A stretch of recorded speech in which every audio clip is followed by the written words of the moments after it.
How to deposit cash using Ethereum stablecoins and use the virtual bridge to PulseChain. In this video, we'll show you how to deposit cash onto Coast using Ethereum-based stablecoins, including USDC, USDT, and DAI. These create a powerful virtual bridge from Ethereum to PulseChain. This method makes onboarding faster and easier for crypto-native users. No need for bank transfers, just connect your wallet, deposit stablecoins, and you're ready to mint or swap on Coast. We'll guide you step by step, from selecting your stablecoin, connecting your wallet, entering the amount, and confirming the transaction. The entire process takes about 14 seconds on-chain, and your USD balance on Coast will update shortly after, usually within 10 minutes.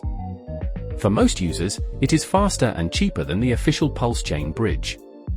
To get started, head to the Deposit Withdraw page in the Coast website and select Ethereum Stablecoin Deposit.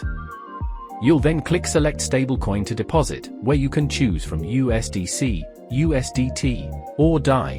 Be sure to connect your wallet to the dApp and ensure you are connected to the Ethereum network.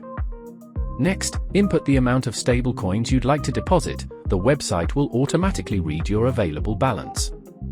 Once you've entered the amount, click the blue deposit button and confirm the transaction in your wallet. While the on-chain transaction will be completed within the timeframe of an Ethereum block, approximately 14 seconds, please note that it may take up to 10 minutes for your USD balance to update. You can check your updated balance in the upper left-hand corner of the screen. The fee structure for depositing Ethereum stablecoins is similar to other platform functions, ranging from 0.25% to 1%, depending on the amount of E-weight locked, between 1K and 100K. This means that at the lowest fee tier, using our virtual bridge is more cost-effective compared to the official PulseChain bridge, which has a 0.3% fee.